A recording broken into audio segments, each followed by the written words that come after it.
안녕하세요. 독거노인 지천명입니다. 지난 영상에 이어 본격적으로 각각의 기운에 대해서 설명을 드리려고 합니다.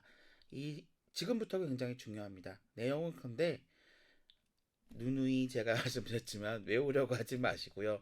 이해하시면 됩니다. 자, 그러면 오늘은 이제 한자로 이제 목의 기운이라는 거를 설명을 드리는데 그 전에 이제 가장 기본적인 거 다시 한번 짚고 갈게요. 자, 지금 보시는 것처럼 제가 그림을 잘 못 그려서 지금 보시는 것처럼 사람이 하나 있는데 사람이 어디에 지금 있습니까? 땅 위에 있죠. 그래서 우리는 땅을 이게 맞나요? 한자가? 아이 참 한번 공부를 해야 되는데 자, 땅 위에 이렇게 있습니다. 그래서 제가 저번에 말씀드린 것처럼 하늘에서 생각하는 거는 우리가 천간이라고 그러고 마음이라고 생각을 했고요. 이것은 땅의 지지 현실입니다. 현실은 많은 그것이 바뀌어요. 그래서 그 세상이 돌아가는 기본적인 흐름에 따라가는 것이 제일 중요한데 이 현실도 사실 우리가 어쩌지 못하는 현실들이 있어요. 바로 지금의 이제 코로나라든가 전쟁이라든가 뭐 이런 부분 그리고 어느 날 갑자기 먼 우주에서 막 갑자기 혜성 같은 게 와가지고 쿵 해가지고 뭐 갑자기 생태계가 막 없어져가지고 사람들이 먹고 살기 힘들어지고 막 그런 경우 있는데 그런 걸 어떻게 사주로 봅니까? 그거는 볼 수 없는 거예요. 그래서 사주명리에 있어서 제일 중요한 거는 내가 이렇게 살아야 된다라고 하는 기본적인 가이드를 타고난 것을 스스로가 그것을 보게끔 알아보게끔 해주는 것이 바로 사주명리예요.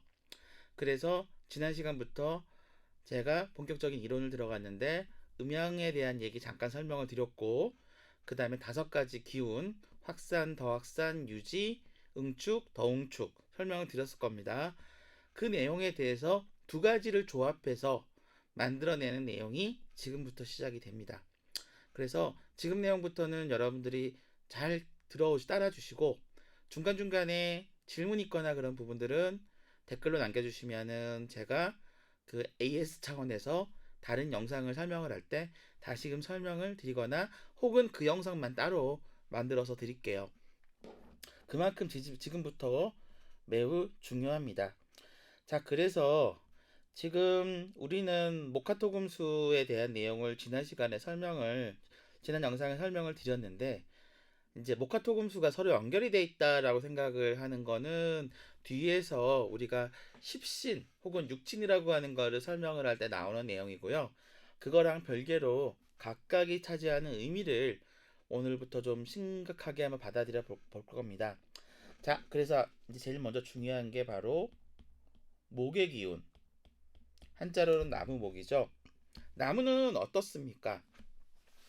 기본적으로 우리가 아는 나무는 땅속에서 자라나서 쭉쭉 올라서 가지가 있고 꽃이 있고 펼쳐진 다음에 얘가 이제 어느 시점이 되면 가을이 되면 저물겠죠.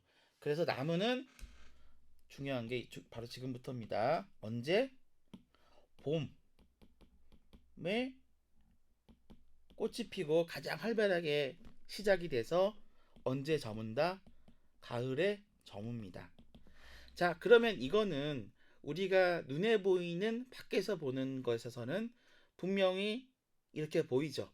근데 실제로 내부에서는 다르게 움직인다는 거죠. 다른 영상에서 아마 이거 기억하실 거예요. 이렇게 그려도 되고 이렇게 그려도 되겠죠. 자, 하나가 음이면 하나가 양이라고 생각했죠. 자, 겉으로 보이는 봄에 눈에 보이는 나무에 쭉쭉 뻗는 기운이 있다 그러면 분명히 얘는 양의 기운이 활발하게 거쳐서 뭔가를 보여주고 있겠죠. 그런데 가을이 되면은 나무가 어떻습니까? 말라서 쭈그러들고 뭐 심한 경우는 시들어서 죽을 경우도 있겠죠.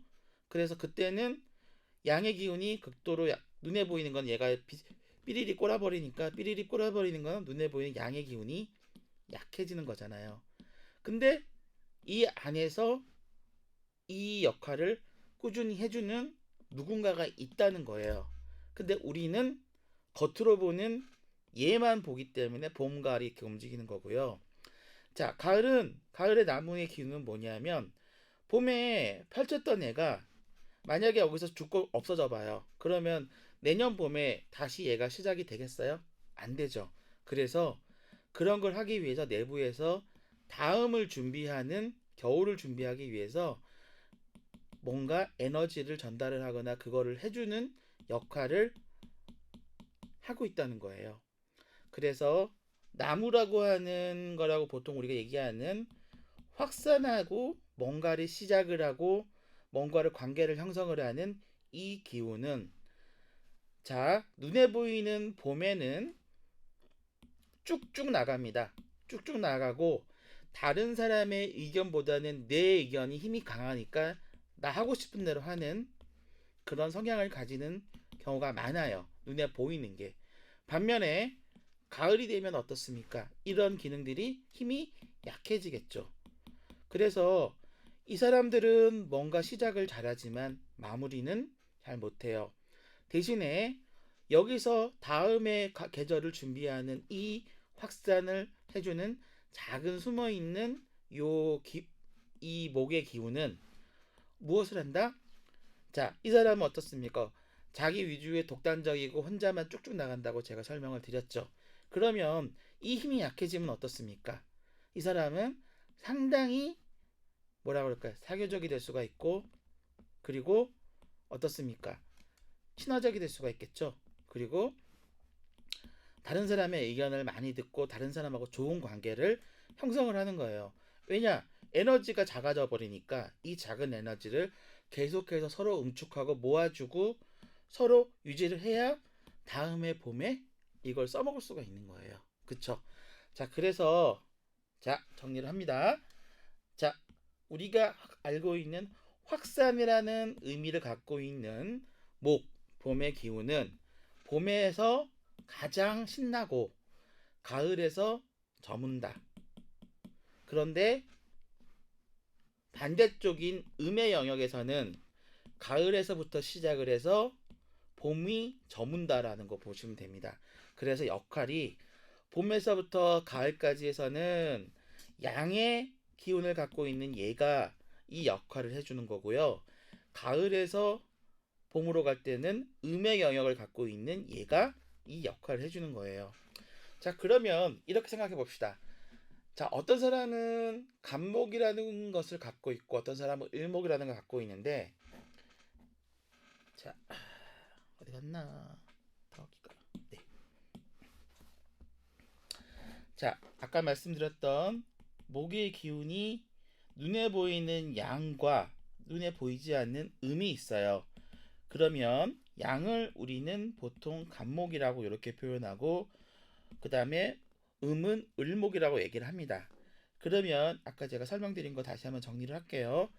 자, 에너지가 넘치기 때문에 쭉쭉 나가니까 자기 뭐 시작은 잘하고 자기가 하고자 하는 걸 되게 잘하는 사람이에요. 그리고 그런 기능들이 되게 많아요. 근데 어때요? 힘 받으면은 되게 좋지만 다른 사람 얘기는 잘 안 들으려고 그러죠. 그래서 자기 중심적인 사람도 해당이 되겠죠. 근데 이 사람이 천년만년 내가 잘하진 못해요. 왜냐? 얘도 마찬가지로 어느 정점에 가면 저물어 가지고 말라 죽을 테니까.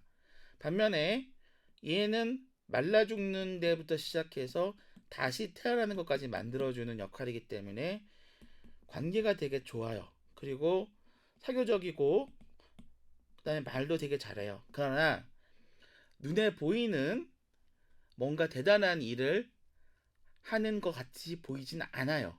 그래서 간목을 가지고 있는 사람은 시작은 되게 잘하고 뭘 하지만 이런 사람들이 뭐예요? 적도 많겠죠? 그리고 실속이 별로 없어요. 그래서 간목을 갖고 있는 사람은 어떤 걸 하냐면 밥 먹으러 가거나 뭘 하고 할 때 항상 내가 주도를 하고 내가 밥 돈 낼게 하는 사람들이 될 수도 있고요. 그 다음에 또 뭐가 있을까요? 그리고 이제 우선 조직 같은 경우나 어떤 거에서 누군가에게 뭔가 직책을 맡기거나 뭘 하려고 해요. 그러면 그 사람한테 자연적으로 그게 갈 수밖에 없어요. 반면에 이제 을목인 사람은 눈에 보이지 않기 때문에 굉장히 그런 거는 안 해요. 그렇지만 뒤에서 아름아름 사람들하고 관계를 잘 형성을 해요. 그 되게 친하고 그 다음에 이 사람들을 잘 인간적으로 대하고 그리고 항상 좀 감성적으로 대하는 경향이 많아요. 그러다 보니까 주변에 좋은 사람들이 많고 그리고 주변 사람들이 되게 이 사람을 좋아해요. 그래서 그런 일장일단이 있습니다. 그래서 간목이 좋고 을목이 좋고 이거가 누가 좋냐는 아니에요. 그거는 그냥 그 사람이 타고난 기운이 눈에 보이는 기운이냐 보이지 않는 기운이냐 그 차이인 거고요.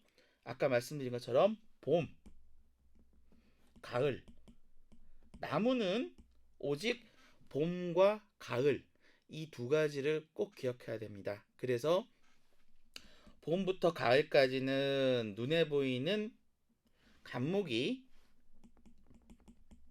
신나고요. 가을에서 봄은 눈에 보이지 않는 을목이 신이 나는 겁니다. 그래서 언제 가장 힘이 나냐? 뭐든 얘는 처음에 시작을 하는 애잖아요. 시작을 할 때 가장 좋기 때문에 간목을 갖고 있는 사람은 봄을 만나는 사람이에요. 그래서 봄에 해당하는 글자가 나오는 계절 대운에서는 간목이라는 글자는 당연히 신나는 애예요. 그리고 을목이라는 애는 가을이라는 글자가 나오는 그때에 당연히 신이 나겠죠. 자, 그래서 눈에 보이는 것과 보이지 않는 것의 차이를 이해하시고 간목과 을목의 역할을 이해하시면 여러분들이 천간을 네 글자를 쫙 봤을 때 그 사람들이 이미 어떤 사람인지를 딱 파악하는 가장 기본적인 요소를 지금 우리가 20%를 갖게 되는 거예요. 그래서 여러분 주변에 있는 많은 사람들이나 여러분 거나 기본적인 생년월일만 물론 시까지 알면 좋겠지만 뭐 시까지 알려주신 분 별로 없으니까 생년월일만 알아도 이 사람이 목의 기운을 갖고 있구나. 목의 기운인데 간목이냐 을목이냐에 따라서 그 사람이 눈에 보이면서 이렇게 하는 사람이고 눈에 보이지 않으면서 실속을 챙기는 을목인지 이거를 볼 수가 있는 겁니다. 자, 그래서 양은 눈에 보이면서 뭔가를 하기 때문에 화려하고 되게 밖에서 뭔가를 하지만 어떻다? 실속은 없다. 그러니까 펼치기는 잘해요. 근데 정작 돈이 되거나 뭔가 좀 그게 되진 않아요. 반면에 을목은 밖에서 보기엔 별 볼일 없어 보이고 되게 약해 보이고 막 그러지만 사실 안에서 나름 실속을 다 챙기는 그런 사람이다 라고 보시면 됩니다. 그래서 여러분 지인이나 여러분들이 을목을 갖고 있을 때 이 사람은 사교적이고 굉장히 사람과 사람을 대하는 그런 일이나 그런 사람으로 그러니까 그런 일을 하면 좋겠다. 그리고 이런 사람들은 뭐 기본적으로 그 영업직 같은 경우나 그런 거를 많이 하면 좋은데 문제는 이 사람들이 그 몸을 쓰는 영업이 아니라 주로 이제 뭐 전화나 아니면 인터넷이나 뭐 이런 식으로 그런 쪽에 이제 활동의 범위가 넓지 않은 그러니까 양은 아까 말씀드린 밖에서 크게 움직이는 게 양이라고 그랬고 음은 안에서 조그맣게 움직이는 활동량이 작아요. 그러니까 당연히 일목을 갖고 있는 사람은 집중적으로 뭔가를 할 수 있는 스페셜한 세일즈를 할 때는 되게 좋겠죠. 왜냐하면은 나는 여기만 가면 된다라고 생각을 하면 되게 효과적으로 그 사람하고 관계를 형성을 하거나 뭔가를 시작하기에는 되게 좋은데 반면에 갑은 내가 갈 수 있는 범위가 되게 넓어요. 그래서 전국에 있는 각각의 채널이나 각각에 있는 대리점들을 관리하는 영업을 하는 사람이 갑목에 훨씬 더 맞겠죠. 그래서 다이렉트 세일즈라고 하는 직접 영업이냐 간접 영업이냐 이렇게 나뉠 수도 있습니다. 근데 문제는 이제 갑목을 갖고 있는 사람이 영업을 할 경우에는 이제 약간의 갑질 영업이 될 수가 있는 거죠. 그래서 우리가 항상 갑질 영업이라고 하는 얘기가 바로 이런 의미에서 나오는 게 아닌가 생각이 됩니다. 이번 영상에서는 우리가 확산을 시작하고 모든 일을 처음에 시작하면서 뭔가를 주도하는 그런 성향을 가지는 기운을 설명을 드렸어요. 그래서 눈에 보이는 거, 보이지 않는 거, 보이는 거는 봄에서 가을, 안 보이는 것은 가을에서 봄. 이렇게 나뉜다고 설명을 드렸습니다. 각각의 의미를 다시 한번 여러분들이 잘 숙지를 하시고 그 다음에 이제 여러분들이 갖고 있는 여러분들의 만세력에 있는 글자 중에 이런 글자들이 있다면은 이제 그걸 기준으로 나는 혹은 이 사람은 무엇이구나 라고 판단하실 수가 있을 겁니다. 이상으로 제일 중요한 우리가 오행의 첫 번째 두 글자 간목과 을목에 대해서 설명을 드렸습니다. 자, 경청해 주셔서 감사하고요. 궁금하신 부분이나 이해가 잘 안 되시는 부분 똑같은 말이죠. 자, 궁금하신 부분은 댓글로 남겨주시면은 제가 간단하게 답을 드리거나 혹은 다른 영상에서 해당되는 부분을 다시 설명을 드리겠습니다. 감사합니다.